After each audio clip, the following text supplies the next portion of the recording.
السلام علیکم ناظرین 1974 میں ذوالفقار علی بھٹو نے پاکستان کے شہر لاہور میں دنیا بھر کے اسلامی ممالک کے سربراہان کو کیوں اکٹھا کیا تھا؟ دوسری اسلامی سربراہی کانفرنس کے اغراض و مقاصد کیا تھے؟ پاکستان نے اسلامی ممالک کے سربراہان کا استقبال کیسے کیا تھا؟ جنرل یحییٰ خان نے پہلی اسلامی سربراہی کانفرنس کا بائیکاٹ کیوں کیا تھا؟ اور لاہور کی اسلامی سربراہی کانفرنس میں شامل رہنماؤں کو کیسے بے دردی سے قتل کیا گیا، یہی آج کی ویڈیو کا موضوع ہے۔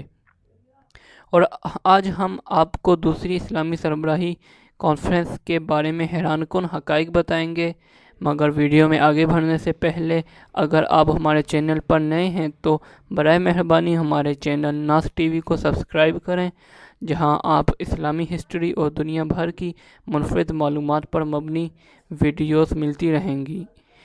ناظرین، 21 اگست 1969 کا مسلمانوں کے قبلہ اول مسجد اقصی پر یہودیوں نے حملہ کر دیا اور ایک بدبخت یہودی نے مسجد اقصی کو آگ لگا کر مسمار کرنے کی ناپاک جسارت کی، جو عالم اسلام کے غیظ و غضب کو بھڑکانے کے لیے ایک چنگاری ثابت ہوئی، اور اسی کے نتیجے میں مسلمانوں کی نمائندہ تنظیم قائم ہوئی جسے OIC یعنی آرگنائزیشن آف اسلامک کوآپریشن یا تنظیم تعاون اسلامی کہا جاتا ہے۔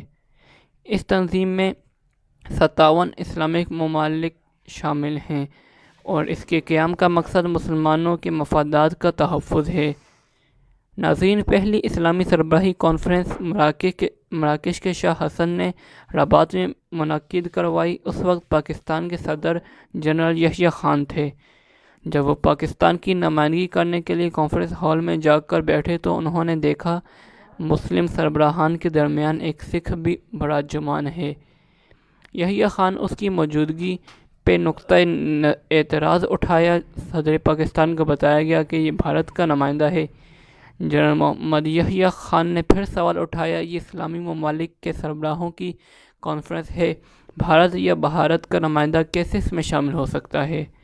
اس کا جواب یہ ملا کہ بھارت میں مسلمانوں کی کثیر تعداد کی وجہ سے بھارتی حکومت نے سکھ نمائندے کو مبصر کی حیثیت سے بھیجا ہے۔ جنرل یحییٰ خان اس جواب سے مطمئن نہ ہوئے اور کہا، اگر سب سربراہان اس جواب سے مطمئن ہیں تو میں شرکت سے معذرت کرتا ہوں۔ عجیب صورتحال پیدا ہو گئی اور بالآخر سکھ نمائندے سے معذرت کر کے اس کو کانفرنس ہال سے باہر بھیجا گیا اور پھر باقاعدہ پہلی اسلامی سربراہی کانفرنس کا رباط میں افتتاح ہوا۔ ناظرین، فروری 1974 کے آخری عشرے میں اسلامی سربراہی کانفرنس لاہور میں منعقد ہوئی۔ یہ اسلامی سربراہی کانفرنس کی تنظیم کا دوسرا اجلاس تھا۔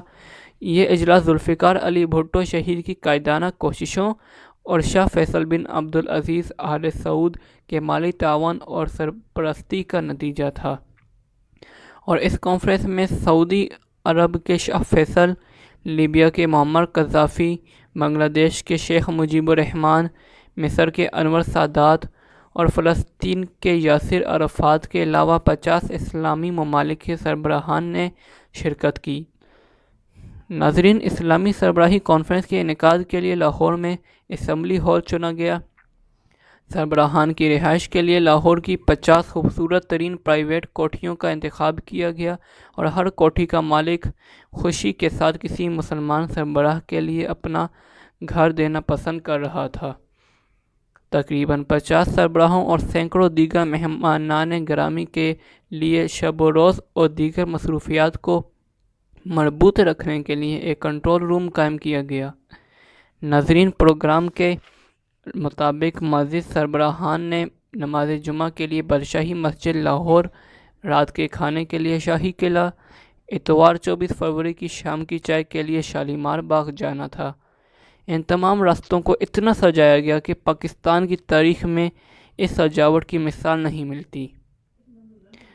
سارے مال روڈ پر بے شمار آرائشی محرابیں بنائی گئی تھیں۔ اسمبلی ہال، بادشاہی مسجد، شاہی قلعہ اور شالیمار باغ کی سجاوٹ قابل دید تھی۔ جو محرابیں کھڑی کی گئی تھیں ان پر مہمانوں کو خوش آمدید کہنے کے لیے خوبصورت الفاظ کا چناؤ کیا گیا۔ دل کی گہرائیوں سے اپنے جذبات اور محبت کا اظہار کیا گیا۔ 21 فروری کی رات تک لاہور دلہن کی طرح سج چکا تھا۔ زیادہ سربراہان مملکت تشریف لا چکے تھے۔ 3 سال پہلے مشرقی پاکستان بنگلہ دیش بنا تھا۔ مہمانوں نے اس کے صدر مجیب الرحمان کے بارے میں پوچھا۔ انہیں بتایا گیا کہ انہیں مدعو نہیں کیا گیا۔ مشاورہ سے طے پایا گیا وہ ایک مسلمان ملک کے سربراہ ہیں، انہیں فوراً دعوت دی جائے۔ دعوت لے کر قطر کے شیخ خود ڈھاکہ گئے اور اپنے جہاز میں مجیب الرحمان کو لے کر آئے۔ اس عرصے میں نماز جمعہ کا وقت قریب تر تھا۔ ناظرین، اسمبلی ہال سے بادشاہ مسجد تک سڑک کے دونوں طرف سیکیورٹی کے لیے پولیس کے اہلکار گھروں کی چھتوں پر تعینات کیے گئے تھے، جبکہ عوام قطار در قطار مہمانوں کی ایک جھلک کو بےتاب تھے۔ بادشاہی مسجد میں امامت کا صحرا سید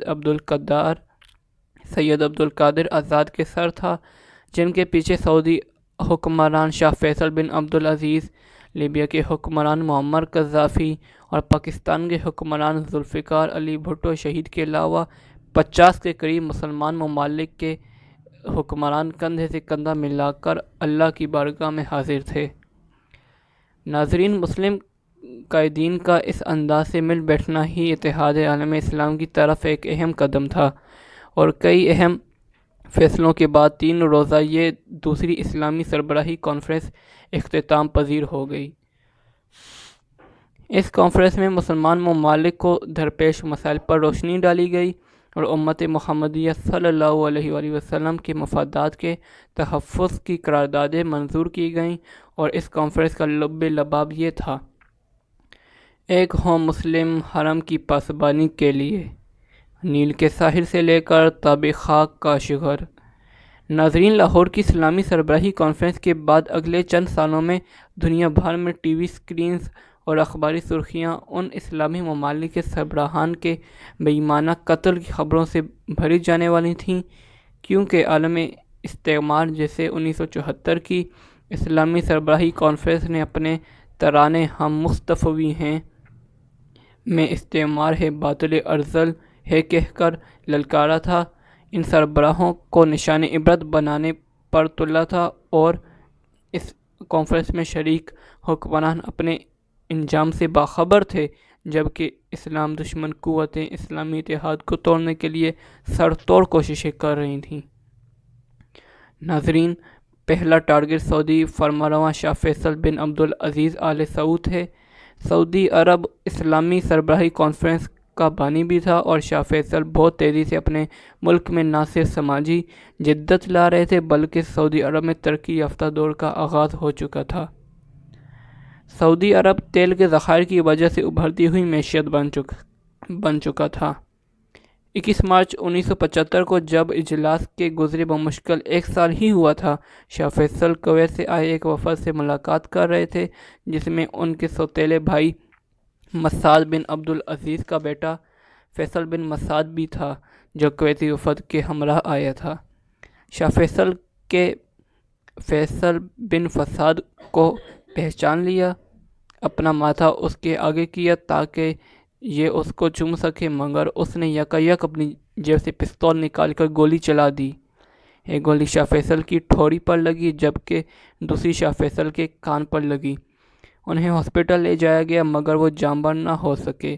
یوں خادمین شریفین دنیا فانی سے کوچ کر گئے۔